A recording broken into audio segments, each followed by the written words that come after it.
দেখো কি সুন্দর, এখানে সারি সারি আম বাগান, ভর্তি আম বাগান, আম গাছ চারিদিকে ভর্তি রয়েছে। এই যে আম গাছ, এদিকে মাঠ, এদিকে চাষ হয়। দেখো এই গাছগুলো হচ্ছে হলুদ গাছ, এখানে হলুদ গাছ লাগিয়েছে। কত সুন্দর এখানে হলুদ গাছ, কত সুন্দর সুন্দর হলুদ গাছ। দেখো সকালবেলায় ঘাসের শিশির পায়ের মধ্যে লাগলে তার একটা আলাদাই মজা অনুভব করা যায়। যারা শিশিরের মধ্যে সকালবেলায় হেঁটেছো তারাই একমাত্র বুঝতে পারবে যে এর কি আনন্দটা পাওয়া যায়। তো খুবই সুন্দর লাগছে, সপ্তমীর ভোরের সকালে শিশিরের মধ্যে দিয়ে আমি হেঁটে হেঁটে যাচ্ছি, খুবই সুন্দর লাগছে। কলকাতা ছেড়ে একদম মুর্শিদাবাদে আমার ভাইয়ের বাড়িতে খুবই আনন্দ হচ্ছে, খুব ভাল লাগছে। সকালটা এত সুন্দর সকাল যে উপভোগ করছি, খুবই বড় ব্যাপার এটা আমার কাছে, খুব সুন্দর লাগছে। এখানে তাল গাছ রয়েছে, তাল গাছ এক পায়ে দাঁড়িয়ে রয়েছে, দেখে নাও কি সুন্দর লাগছে এখানে তাল গাছটাকে দেখতে। প্রচুর গাছ রয়েছে, নানা রকমের গাছ এখানে রয়েছে। এই তাল গাছ, অনেক কবিতা শুনেছি ছোটোবেলায় তাল গাছকে নিয়ে, সেই তাল গাছ। এই একটা খেজুর গাছ আরও রয়েছে, সামনের দিকে রয়েছে খেজুর গাছ, সামনে আছে কলা বাগান রয়েছে, এদিকে প্রচুর রয়েছে কলা বাগান, প্রচুর কলা বাগান, ওখানে কলা চাষ হয়। দেখুন কি সুন্দর হলুদ গাছগুলোকে একটা সারি লাইনের মধ্যে বসানো হয়েছে এবং তার পাশেই আল, এবং এই দিকে দেখুন সব চাষ হয়েছে, আম গাছ, তার সাথেও নিচেও চাষ করা হচ্ছে, হয়তো এখানে কিছু চাষ হবে, এই জন্য মাটিটাকে খুঁড়ে রাখা হয়েছে। খুব সুন্দর লাগছে দেখতে।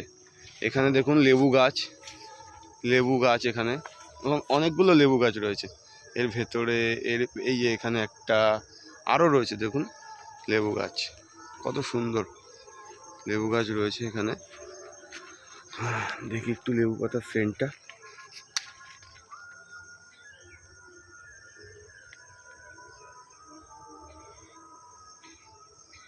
খুব সুন্দর সেন্ট, খুব সুন্দর সেন্ট। দেখুন এটা হচ্ছে আমলা গাছ এখানে, কিন্তু দুর্ভাগ্যবশত এখানে আমলা নেই, কেউ পেরে নিয়ে চলে গেছে। তো এত অপরূপ দৃশ্য দেখে একটা কথাই মানে মাথায় চলে আসে, একটা কবিতাই মাথায় আসে, সেটা হচ্ছে কবি জীবনানন্দ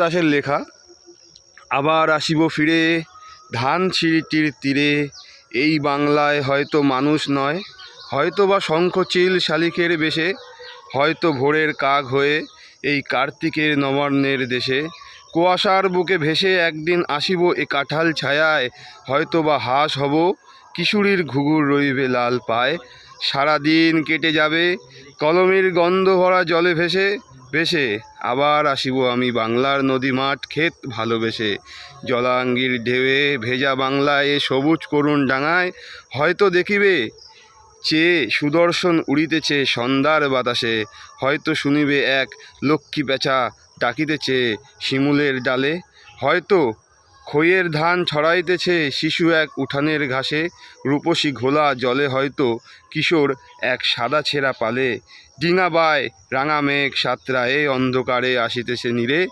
দেখিবে ধবল বক আমারেই পাবে তুমি ইহাদের ভিড়ে, আবার আসিব ফিরে। সত্যি এই কবিতার সঙ্গে বাংলার রূপের যে অপরূপ বর্ণনা কবি জীবনানন্দ দাশ দিয়ে গেছেন, তার তুলনা করা আমাদের পক্ষে অন্তত সম্ভব নয়। সত্যি যে হয়তো পৃথিবীতে যদিও আমরা আবার ফিরে আসি, হয়তো এই বাংলায় আবার জন্মগ্রহণ করতে চাই। এত সুন্দর রূপ, এত সুন্দর গন্ধ একমাত্র এটা বাংলাতেই রয়েছে। তো সকলকে ভালোবাসা জানিয়ে, এবং আজকের সকালটা আমার খুবই ভালো লেগেছে। তো আপনারাও আজকের দিনে একটু আনন্দ করবেন ভালো করে, খুব ভালো থাকবেন এবং পুজোটা খুব ভালো করে কাটান, যেখানেই থাকবেন আনন্দ করবেন, পুজোটা খুব ভালো করে কাটান। টাটা, বাই।